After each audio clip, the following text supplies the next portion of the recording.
But here's the biggest thing for you to take away from this video, and I really want you to ignore whatever you think about me, however you feel about me, like me or hate me. Just, you don't even know me. You've never talked to me.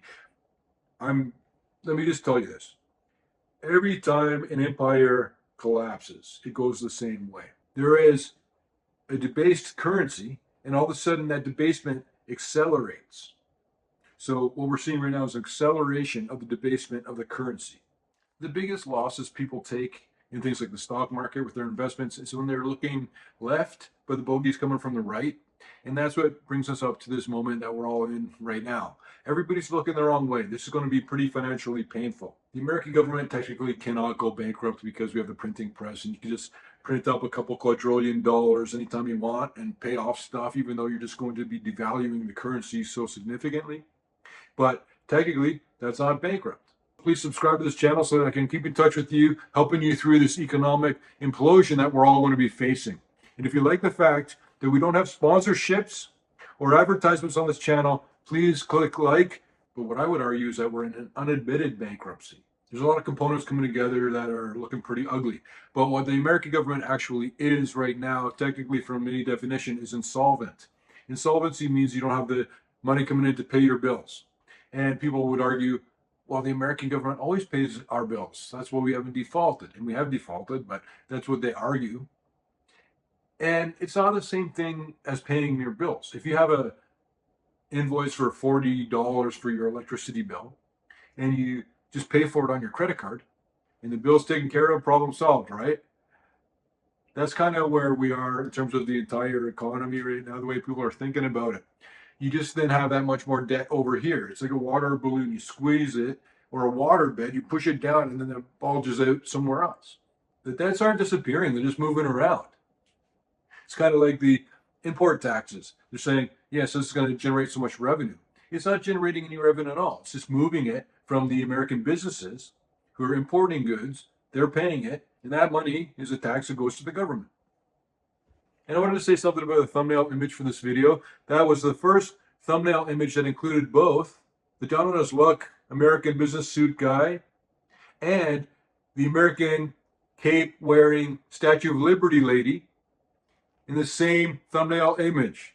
So I asked my buddy ChatGPT who has the most debt of any nation in the world. And I kind of felt like the response was written sarcastically, but they said it was America right away. Boom. And here's what they displayed: $25,000 billion in total debt America has. A lot more than the United Kingdom, France, or Deutschland. But then when you divide it by the populations of the countries, it changes the whole picture. And then you look at it from per capita. America actually is in a much better place than Germany, and even more so than France, and even more so than the United Kingdom.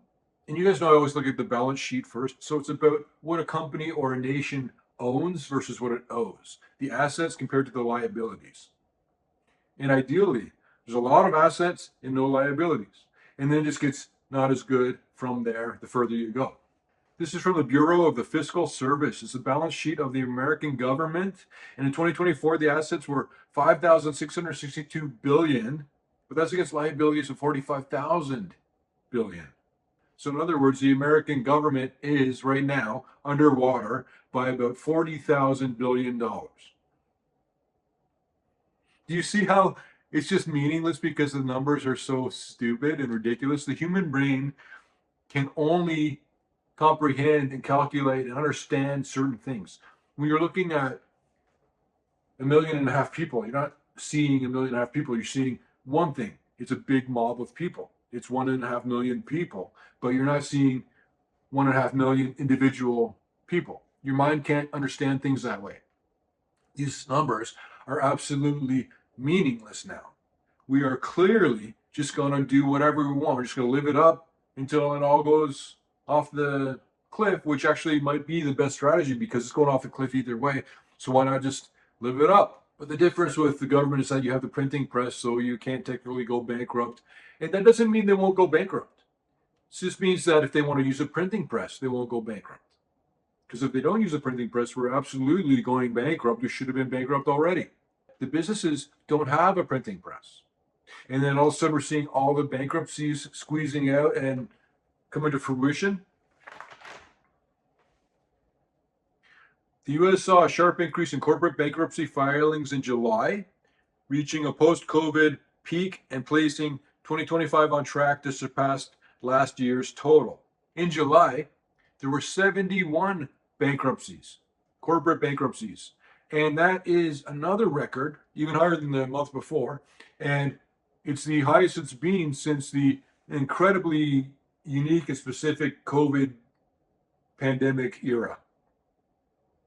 You can't listen to or look at any of that information. It was such a strange, temporary glitch of a time. So ignoring that, these bankruptcies are as bad as they've ever been, and they're getting worse more rapidly. As I explained in the last video, this is how it's going to manifest.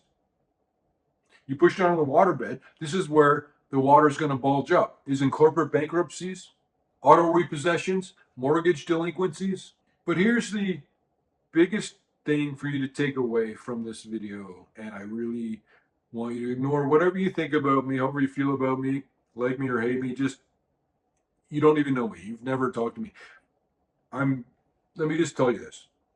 Every time an empire collapses, it goes the same way. Whether you're talking about Portuguese, Roman Empire, Spanish, United Kingdom, America now, it almost always goes exactly like this. There is a debased currency, and all of a sudden that debasement accelerates.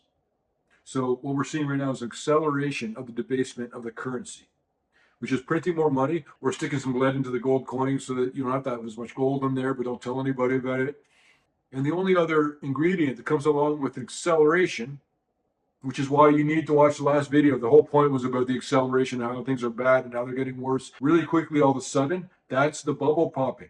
But the second ingredient with the debasement of the currency accelerating is always, invariably, war. Whether it's the Commonwealth trying to hold the whole Commonwealth together, or it's just a major military confrontation. Especially, too, when one power is in second place and they become first place, they want to prove themselves. And very often the power that was in first place will not relinquish that position, so they'd rather fight. And then it just goes away that it always goes every single time in human history. So are we adding the second ingredient with the debasement accelerating, which would be war? I've heard rumors, I'm not saying this, on more than one occasion, that the strike that I'm telling you about is coming from Israel against Iran will happen on the second anniversary of the October 7th massacre, which is in 4 days. And I was talking about this in the Peter Leeds newsletter yesterday, that there's military equipment moving around, American military equipment moving around.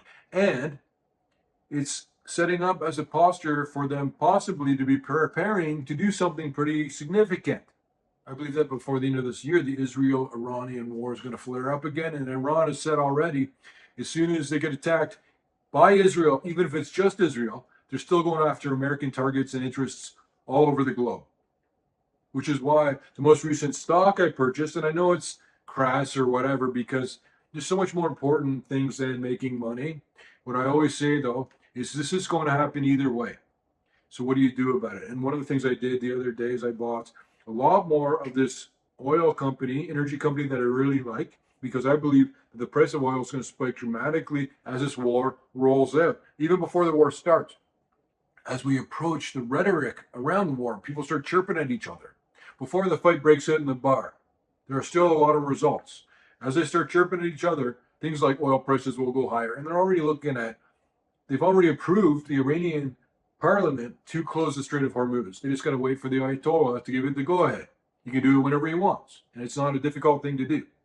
You're going to want to own some oil companies, in my opinion. I'm wrong 100% of the time. This is not personalized trading advice. Good oil companies, the kinds that I invest in, that have a long reserve life index. They're already going to be doubling in price, even if oil prices remained flat. Please subscribe to this channel so that I can keep in touch with you, helping you through this economic implosion that we're all going to be facing. And if you like the fact that we don't have sponsorships or advertisements on this channel, please click like